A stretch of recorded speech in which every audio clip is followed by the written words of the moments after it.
Assalamualaikum warahmatullahi wabarakatuh. Perkenalkan, saya Fitri Dwi Shalwa dari program studi pendidikan luar biasa semester 6 kelas karyawan. Melalui video ini, saya bermaksud untuk mengumpulkan tugas ujian tengah semester dengan mata kuliah Manajemen Pendidikan Khusus yang diampu oleh Bapak Henry Abdul Qohar SPD MPD. Menurut pendapat saya, perbedaan manajemen pendidikan khusus dengan manajemen pendidikan pada umumnya terletak pada tingkat kompleksitas layanan dan fokus pada kebutuhan individual peserta didik. Dalam pendidikan umum, manajemen cenderung bersifat klasikal dengan asumsi bahwa siswa memiliki kemampuan yang relatif homogen. Sementara itu, dalam pendidikan khusus, manajemen harus mampu mengakomodasi keragaman kebutuhan, kemudian karakteristik dan hambatan setiap anak berkebutuhan khusus. Contoh nyatanya adalah dalam penyusunan program pembelajaran di sekolah umum. Guru biasanya menggunakan satu RPP untuk satu kelas, tetapi dalam pendidikan khusus diperlukan program pembelajaran individu atau yang sering disebut dengan PPI yang berbeda untuk setiap anak sehingga pengelolaannya jauh lebih spesifik dan menuntut koordinasi yang intens. Jika saya menjadi kepala sekolah inklusi, langkah perencanaan yang akan saya prioritaskan di awal tahun ajaran adalah melakukan asesmen secara menyeluruh terhadap seluruh siswa khususnya bagi anak berkebutuhan khusus, serta memetakan kebutuhan layanan yang diperlukan.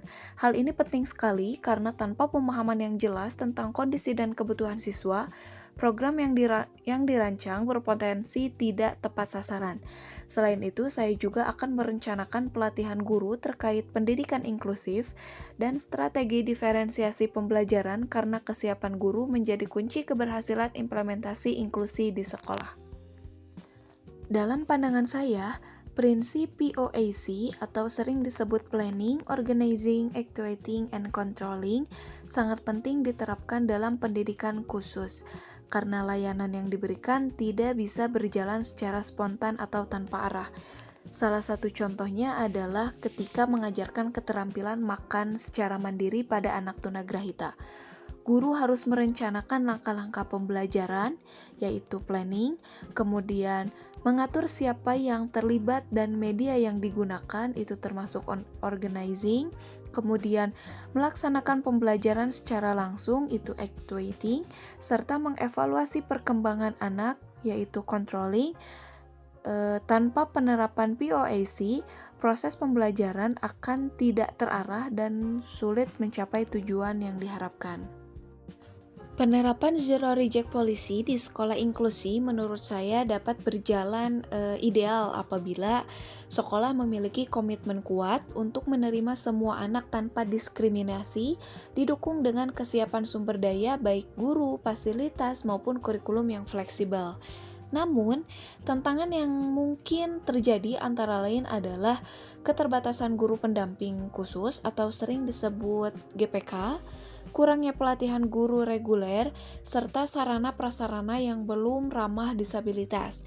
Selain itu, stigma dari masyarakat juga dapat menjadi hambatan dalam penerapan kebijakan ini. Selanjutnya, pembahasan mengenai pentingnya proses asesmen. Proses asesmen sebelum penempatan siswa ABK ini adalah sangat penting karena menjadi dasar dalam menentukan layanan pendidikan yang sesuai. Asesmen membantu mengidentifikasi kemampuan, kebutuhan, dan potensi anak secara komprehensif. Jika asesmen tidak dilakukan dengan baik, maka penempatan siswa bisa tidak tepat. Misalnya, anak dengan kebutuhan tinggi ditempatkan di kelas reguler tanpa dukungan yang memadai. Dampaknya, anak akan mengalami kesulitan belajar, stres, bahkan penurunan kepercayaan diri. Selanjutnya, menentukan penempatan siswa ABK dimulai dari kelas reguler, pull out, atau kelas khusus. Jika saya sebagai manajer sekolah, dalam menentukan penempatan siswa ABK, saya akan mempertimbangkan beberapa aspek seperti tingkat kemampuan akademik, kemandirian, kemampuan sosial, serta hasil asesmen profesional.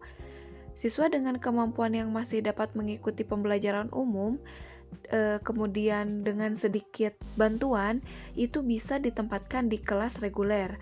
Sementara bagi siswa yang membutuhkan membutuhkan dukungan intensif, itu bisa mengikuti sistem pull out atau kelas khusus.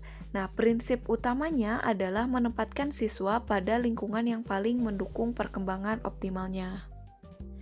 Kemudian, apakah sekolah inklusi di Indonesia saat ini sudah siap secara manajerial? Menurut analisis saya, kesiapan sekolah inklusi di Indonesia secara manajerial masih bervariasi. Jika dilihat dari pendekatan SWOT, kekuatannya adalah adanya kebijakan pemerintah yang mendukung pendidikan inklusif.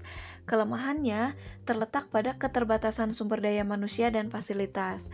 Peluangnya adalah meningkatnya kesadaran masyarakat terhadap pentingnya inklusi, sedangkan ancamannya adalah kurangnya pemahaman yang merata di kalangan pendidik serta resistensi dari sebagian pihak.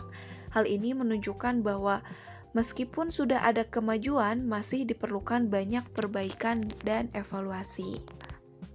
Selanjutnya, mengapa kurikulum nasional perlu diadaptasi untuk ABK? Kurikulum nasional perlu diadaptasi untuk ABK karena tidak semua siswa memiliki kemampuan yang sama dalam mencapai standar kompetensi yang ditetapkan. Salah satu bentuk adaptasi adalah modifikasi kurikulum, yaitu menyesuaikan tingkat kesulitan materi dengan kemampuan siswa. Misalnya, dalam pelajaran matematika, siswa reguler diminta mengerjakan soal perkalian 2 digit, sedangkan siswa tunagrahita cukup belajar penjumlahan sederhana yang berkaitan dengan kehidupan sehari-hari.